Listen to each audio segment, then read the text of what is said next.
After she had gone, the uncle sat down on a box and looked out the window into space for more than 10 minutes. He was pondering with awe over the whipping he had just taken. Mr. Darby, too, was doing some thinking. That was the first time in all his experience that he had seen a colored child deliberately master an adult white person. How did she do it? What happened to his uncle that caused him to lose his fierceness and become as docile as a lamb? What strange power did this child use that made her master over her superior? These and other similar questions flashed into Darby's mind, but he did not find the answer until years later when he told me the story. Strangely, the story of this unusual experience was told to the author in the old mill, on the very spot where the uncle took his whipping. Strangely, too, I had devoted nearly a quarter of a century to the study of the power which enabled an ignorant, illiterate colored child to conquer an intelligent man. As we stood there in that musty old mill, Mr. Darby repeated the story of the unusual conquest and finished by asking, "What can you make of it? What strange power did that child use that so completely whipped my uncle?" The answer to his question will be found in the principles described in this book. The answer is full and complete. It contains details and instructions sufficient to enable anyone to understand and apply the same force which the little child accidentally stumbled upon. Keep your mind alert, and you will observe exactly what strange power came to the rescue of the child. You will catch a glimpse of this power in the next chapter. Somewhere in the book, you will find an idea that will quicken your receptive powers and place at your command, for your own benefit, this same irresistible power. The awareness of this power may come to you in the first chapter, or it may flash into your mind in some subsequent chapter. It may come in the form of a single idea, or it may come in the nature of a plan or a purpose.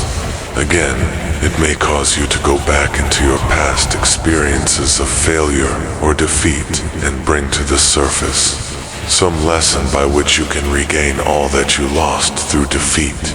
After I had described to Mr. Darby the power unwittingly used by the little colored child, he quickly retraced his 30 years of experience as a life insurance salesman and frankly acknowledged that his success in that field was due, in no small degree, to the lesson he had learned from the child. Mr. Darby pointed out, every time a prospect tried to bow me out without buying, I saw that child standing there in the old mill, her big eyes glaring in defiance, and I said to myself, I've got to make this sale. The better portion of all sales I have made were made after people had said no, it's recalled. 2. His mistake in having stopped only 3 feet from gold. But, he said, that experience was a blessing in disguise.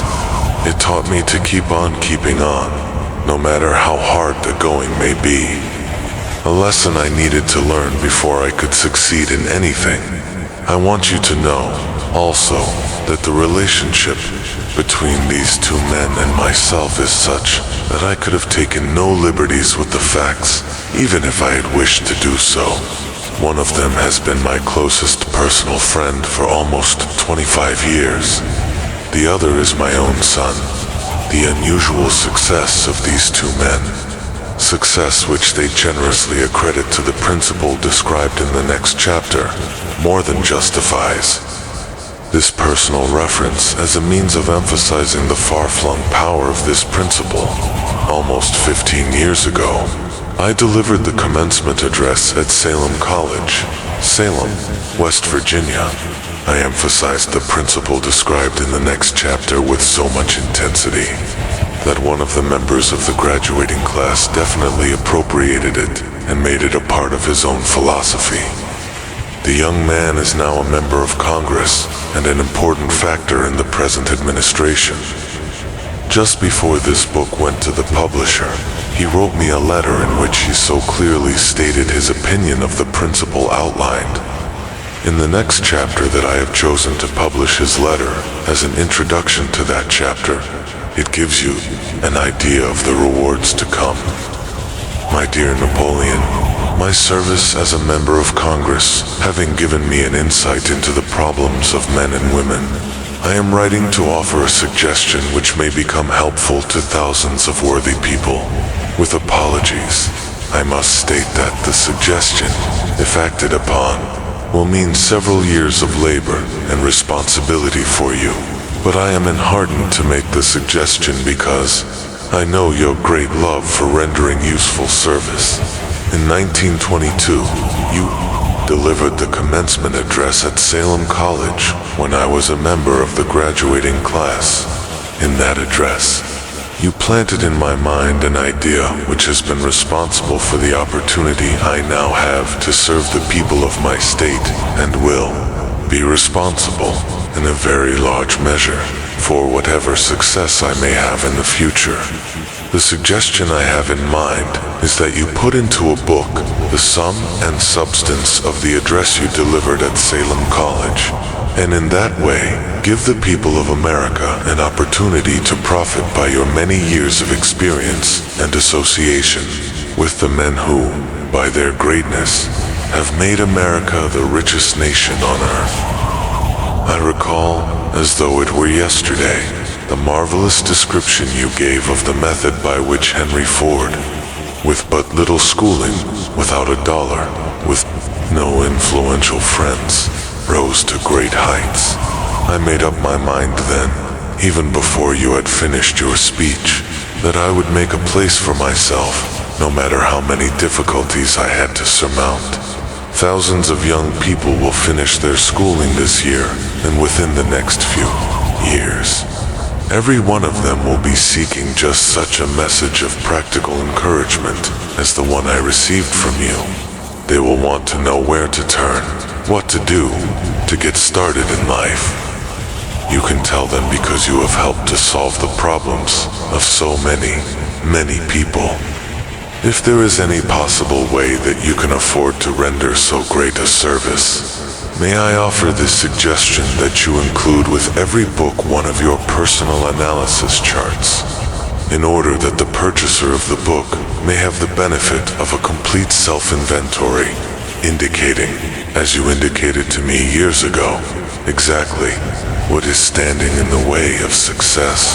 Such a service as this, providing the readers of your book with a complete, unbiased picture of their faults and their virtues, would mean to them the difference between success and failure. The service would be priceless.